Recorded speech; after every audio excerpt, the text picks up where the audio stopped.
তো একটি বিষয় দেখতে পাচ্ছি বাংলাদেশে যে আসলে গণতন্ত্র এর অধীনে কোনো দল গঠন করা যাবে কিনা। যেমন ইতিমধ্যে আমরা দেখতে পাচ্ছি ক্ষমতা ইত্যাদি নিয়ে অনেক কথাবার্তা চলছে। তো ইসলাম এ সম্পর্কে কি বলে যে গণতন্ত্রের অধীনে কোনো দল প্রতিষ্ঠিত করা যাবে কিনা রাজনীতির উদ্দেশ্যে? আলহামদুলিল্লাহ রাব্বিল আলামিন ওয়া সলাতু ওয়াসসালামু আলা সাইয়্যিদিল মুরসালিন নবিয়িনা মুহাম্মদ ওয়া আলা আলিহি ওয়া সাহবিহি আজমাইন আম্মা বা'দ। প্রিয় ভাইরা আমার, চমৎকার একটি প্রশ্ন এসেছে যেটা আমাদের বর্তমান প্রেক্ষাপটের সাথে খুবই ওতপ্রোতভাবে জড়িত। এই কারণে সেটার উত্তরে জানা দরকার। আমরা আমাদের যেই মত সেটা উপস্থাপন করব।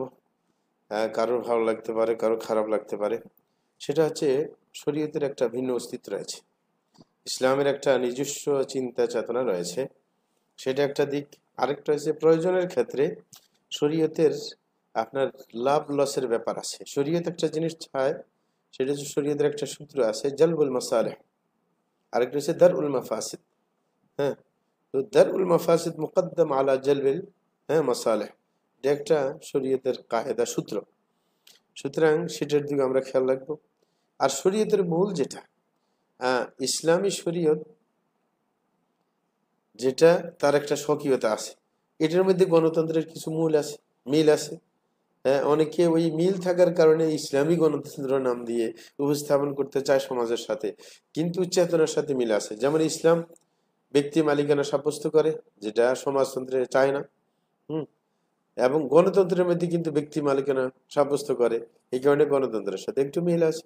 হ্যাঁ, তারপরে আপনার ইসলাম সুরার ভিত্তিতে আপনার সংখ্যাগরিষ্ঠের মতামতের একটা গুরুত্ব আছে। হ্যাঁ, সেটা গণতন্ত্রের মধ্যে আছে। এরকম অনেকাংশে আপনার মিল রয়েছে। হ্যাঁ, কিন্তু মিল থাকলেও প্রত্যেকটা ভিন্ন। ইসলাম ভিন্ন, আপনার গণতন্ত্র ভিন্ন। কারণ গণতন্ত্রের যে প্রতিষ্ঠাতা আব্রাহাম লিঙ্কন, সে তো আর ইসলামপন্থী না যে ইসলামের আপনার সুবিধা অসুবিধা দেখবে। এই কারণে এক ভাই চমৎকার কথা বলেছিলেন, একজন আপনার বিদগ্ধ জন, তিনি বলছিলেন যে আচ্ছা, এই কথা আমার উত্তর দেওয়ার চেষ্টা করেন যে আব্রাহাম লিঙ্কন কি গণতন্ত্রকে প্রতিষ্ঠা করছে কি ইসলামের ফায়দার জন্য? হ্যাঁ, সেটা হচ্ছে আসল প্রশ্নের বিষয়। সুতরাং যারা গণতন্ত্রের মাধ্যমে ইসলামকে প্রতিষ্ঠা করার চিন্তা চেতনা পোষণ করেন, হ্যাঁ, তাদের জন্য এই প্রশ্নটা খুবই প্রযোজ্য। তাদের এটার উত্তর দিতে হবে যে ও কি আসলে ইসলামকে প্রতিষ্ঠিত করার জন্য এই গণতন্ত্রকে চালু করেছেন? না, কোশ্চিন কালেও না। কোশ্চিন কালেও না। সুতরাং ইসলামের একটা তন্ত্রমন্ত্রে মিল আছে। হ্যাঁ, ইসলামের আপনার যে তন্ত্র, এটা স্বকীয় একটা তন্ত্র, ইসলামী শাসনতন্ত্র বা ইসলামী দৃষ্টিকোণ। সুতরাং এটার সাথে অন্যান্য তন্ত্রের সাথে মিল দেওয়ার কোনো মানে হয় না। মিল কোনো ক্ষেত্রে থাকলেও, হ্যাঁ, যেমন ইসলামের সাথে এক নায়কতন্ত্রেরও কিছু মিল আছে। হ্যাঁ, তাই বলে কি ইসলাম কি এক নায়কতন্ত্রকে আপনার সাপোর্ট করে? না। ইসলামের সাথে গণতন্ত্রের আংশিক মিল আছে, তাইলে কি ইসলাম কি গণতন্ত্রকে ফুল সাপোর্ট করে? বরং গণতান্ত্রিক সিস্টেম ইসলামের অনেকটা পলিসিগত ভুল আছে। যেমন গণতন্ত্র সংখ্যাগরিষ্ঠের মতামতকে গুরুত্ব দেয়, মানে গুরুত্বপূর্ণ ভাবে, কিন্তু ইসলামের মধ্যে না, সংখ্যাগরিষ্ঠের গুরুত্বপূর্ণ ভাবে দেয় না। যেমন আপনার গণতন্ত্রে দেয়, যেমন গণতন্ত্রের মধ্যে সবাই মতামত দিতে পারে প্রশাসক চয়নের ক্ষেত্রে, যে কোনো মানুষ মতামত দিতে পারে। ইসলাম এটা বলে না। ইসলাম বলে আহলুল হাল্লি ওয়াল আকদ, যারা যারা আপনার দিন দুনিয়া সবটাই বুঝে, যারা দেশের আসল মেধা, যারা বুঝে এই সমস্ত ব্যাপারে, তারাই শুধু মতামতের ভিত্তিতে আপনার রাষ্ট্রপতি চয়ন করতে পারে। এই কারণে হযরত ওমর ফারুক রাদিয়াল্লাহু আনহু তিনি 6 জনের একটা কমিটি গঠন করছেন। মানে যারা আশারে মুবাশশারা, তাদের মধ্যে থেকে 6 জন যারা ছিলেন, তাদের তাদেরকে দিয়ে আপনার একটা কমিটি গঠন করলেন সুরার মতো। তাদেরকে বললেন যে তোমরা তোমাদের মধ্য থেকে পরামর্শ ভিত্তিক একজনকে আপনার রাষ্ট্রপতি চয়ন করবে, হ্যাঁ, খলিফা চয়ন করবে। তখন পরবর্তীতে এই ভিত্তিতে হযরত ওসমান রাদিয়াল্লাহু আনহুকে খলিফা বানিয়ে দেওয়া হয়। হ্যাঁ, কিন্তু এটাকেও অনেকে গণতান্ত্রিক সিস্টেম বলে, যে সংখ্যাগরিষ্ঠের ভিত্তিতে। হ্যাঁ, যে আপনার হযরত আব্দুর রহমান বিন আউফ যখন এই নিয়ন্ত্রণটা হাতে নিলেন, যে চয়ন করার ক্ষেত্রটা, তখন উনি পুরা দেশের মানুষকে মানে যারা মানে গুরুত্বপূর্ণ সাহাবায়ে কেরাম আছেন, এদের মতামত নিচ্ছিলেন। হ্যাঁ, কাকে তারা বেশি অগ্রাধিকার দেয় সেই ভিত্তিতে হযরত ওসমানকে অগ্রসর করেছেন। সেটা হচ্ছে মতামত নিয়েছিলেন, কিন্তু আসলে তাদের মধ্যেই চয়নের ব্যাপারটা সীমাবদ্ধ, কিন্তু উনি দেখতে চেয়েছিলেন যে দুজনের যোগ্য, দুজনের গুরুত্বপূর্ণ। রাসূল আকরাম সাল্লাল্লাহু আলাইহি ওয়াসাল্লামের সাথে দুজনের ঘনিষ্ঠ সম্পর্ক আছে, আত্মীয়তার বন্ধনও আছে, এবং গুরুত্বপূর্ণ যে রসুলের সাথে সবসময় ছিলেন, ইসলামের ক্ষেত্রে রসুলের সহযোগী ছিলেন।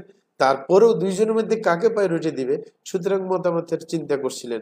এমন না যে গণতান্ত্রিক সিস্টেম যে তাদের দুইজনের লেভেল অনেক বেশ কম, কিন্তু জনসমর্থনের ভিত্তিতে মানে এই ব্যবস্থা নিয়েছেন না। হ্যাঁ, দুজনের লেভেল অনেক উচ্চ, কিন্তু তারপরেও চেষ্টা করেছিলেন যে কাকে অগ্রাধিকার দিলে ভালো হয়, এই কারণে মতামত নিয়েছিলেন।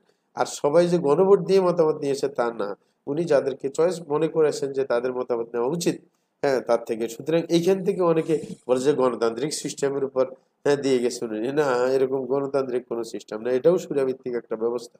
হ্যাঁ, যে মানে 6 জনের কমিটি বানাই, তাদের পরামর্শ ভিত্তিতে একজনকে তাদের মধ্য থেকেই আপনার খলিফা বানানোর এই সিস্টেম। যাই হোক, এই কারণে আমরা আমাদের বলতে আর কোনো দ্বিধা করার প্রয়োজন নেই যে আপনার গণতন্ত্র ইসলামের সহায়ক নয়, বরং গণতন্ত্র ইসলামকে বাস্তবায়নের ক্ষেত্রে বরং আপনার বিরুদ্ধে অবস্থান করে। কারণ গণতন্ত্রের মধ্যে আপনার সংখ্যাগরিষ্ঠের মতামতকে অগ্রাধিকার দেওয়া হয়, ইসলাম সেটা দেয় না। ইসলাম উপযুক্তই মনে করে না ভোটাভুটির ক্ষেত্রে সবাইকে উপযুক্ত বলে মনে করে না, আলুল হাল্লি ওয়াল আকদকে উপযুক্ত মনে করে। সুতরাং গণতন্ত্র, আর অধিকাংশ মানুষ ওয়াকাথিরু বলে যে ওমা ইউমিনু আকসারুহুম বিল্লাহি ইল্লা হুম মুশরিকুন, যে অধিকাংশ মানুষ ঈমান আনার পরেও শিরকের উপর থেকে যায়, তাইলে অধিকাংশ মানুষ খারাপ। ওয়া আকসারুহুম লা ইয়াকলুন, এরকম অধিকাংশের বদনাম করেছেন। হ্যাঁ, কোরআনের মধ্যে আল্লাহ জাল্লা শানু তাদেরকে তিরস্কার করেছেন। অধিকাংশ কখনো বলা হয় না। ওয়া কালিলুম মিন ইবাদিয়াশ শাকুর, বরং কৃতজ্ঞ বান্দা কমই হয়। সুতরাং যেখানে সংখ্যাগরিষ্ঠের প্রায়োরিটি দেওয়া হয়েছে সেটা দিয়ে কখনো ইসলাম বাস্তবায়ন হবে না। হ্যাঁ, বরং ইসলামটা সঠিক যারা ইসলামকে বুঝেছে তাদের মাধ্যমে অগ্রসর হবে, এবং সাহাবায়ে কেরামের মাধ্যমেই ইসলামকে অগ্রসর করা হয়েছে। যারা সত্যিকার রাসূলের থেকে শিক্ষা নিয়ে নিজের জীবনে বাস্তবায়ন করে জনগণমুখী হয়েছে, তাদেরকেও ইসলামের ছায়াতলে নিয়ে আসার চেষ্টা করেছে। সেটাই। সুতরাং গণতন্ত্র কখনো ইসলামের পুরোপুরি সহায়ক নয়, বরং ধারাবাহিকতার দিক দিয়ে খেলাফত সিস্টেমের পরে একনায়কতন্ত্র ইসলামের সহায়ক বেশি।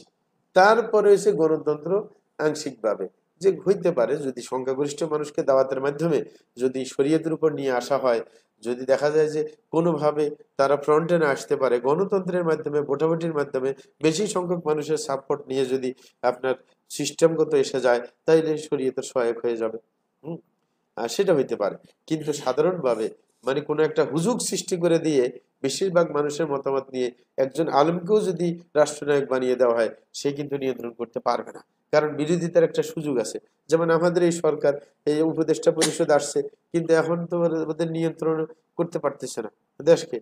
কারণ ওই যে গণতান্ত্রিক সিস্টেমকে অগ্রাধিকার দিতে হয়, মানবাধিকার সুযোগ দিতে হয়। মানবাধিকার হয়েছে চিল্লা ফাল্লা করা, যার মনে চাইবে যেটা করবে, মিছিল মিটিং সবই করবে। এখন জগা খিস্তির অবস্থা নিয়ন্ত্রণ করা মুশকিল হয়ে গেছে।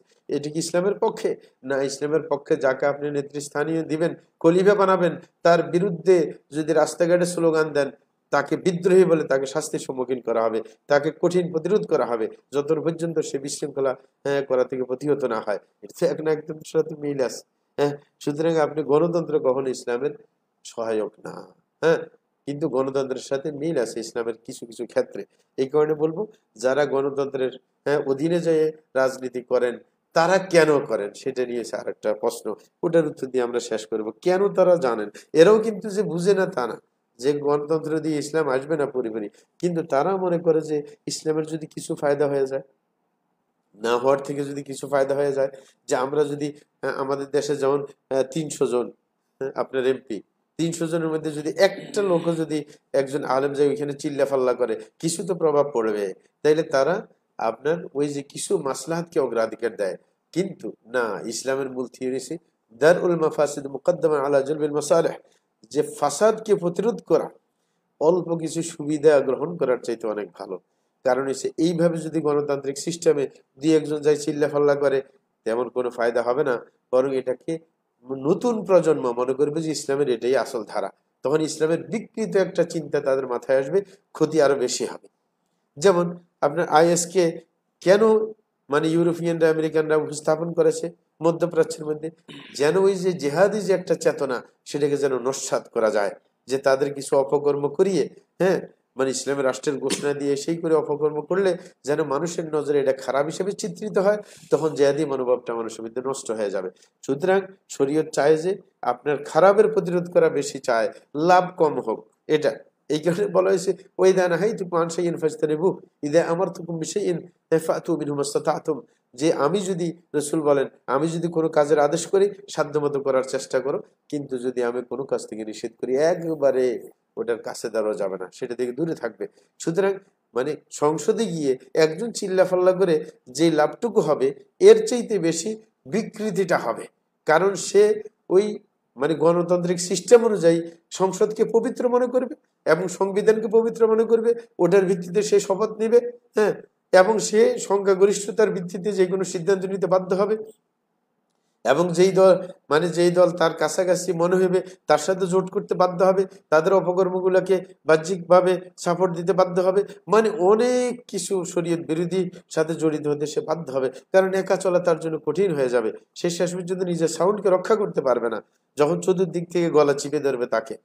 সুতরাং এটাতে লাভের চাইতে ক্ষতি বেশি, কিন্তু ওই যে কিছু লাভ হবে এই দৃষ্টিকোণে বিশ্বের মধ্যে কিছু কিছু আলেম সেটাকে আপনার ওই কিছু লাভের ভিত্তিতে জায়েজ মনে করে এবং কর্তব্য মনে করে, কেউ ওয়াজিবও মনে করে। কিন্তু গণতান্ত্রিক সিস্টেমে আজ পর্যন্ত বিশ্বের বুকে কেউ এসে ইসলাম প্রচার করতে পারে নাই। এটার নজির কয়েকটা রাষ্ট্রে আসছে, যেমন কাতারের মধ্যে এখন ইসলামপন্থীরা ক্ষমতা, তারপরে আপনার তুরস্কের মধ্যে ইসলামপন্থীরা ক্ষমতা, কিন্তু তাই কি ইসলামকে পরিপূর্ণ রূপ দিতে পেরেছে? না, ইসলামের বিকৃত রূপ তারা, হ্যাঁ, আপনার মানুষের সামনে তুলে ধরেছে ইসলামিক ক্ষমতা। কিন্তু সৌদি আরবে যখন আপনার ইসলাম পরিপূর্ণ বাস্তবায়ন হয়েছে তখন কিন্তু ইসলামের আসল রূপ তারা মানুষের সামনে, হ্যাঁ, মানে উপস্থাপন করতে তারা সক্ষম হয়েছে। কিন্তু সেই আপনার কাতারও হয় নাই, তারপরে তুরস্কের মধ্যে হয় নাই, না আপনার ইয়ের মধ্যে হয়েছে, সুদানের মধ্যে হয়েছে, না কোনো জায়গায় যেই যে জায়গায় ইসলামপন্থীরা ক্ষমতা আসতে পারে নাই, কিছুদিনের জন্য মিশরেও আসছে, তাই বলে ইসলামের রূপ কি প্রচার করতে পারছে, মানুষের সামনে তুলে ধরতে পারছে? না, পারে নাই, কারণ গণতান্ত্রিক সিস্টেমে কখনো সম্ভব নয়। এটা হচ্ছে মূল কথা। আশা করি এই কথায় বুঝতে পেরেছেন। এবার ঠান্ডা মাথায় চিন্তা করতে হবে যে কোনটা আসলে সঠিক, কারণ এই সমস্ত ডিফিকাল্ট মশালাগুলা ঠান্ডা মাথায় বিবেচনা না করলে সত্যটা বেরিয়ে আসবে না। জাযাকুমুল্লাহু খাইরান।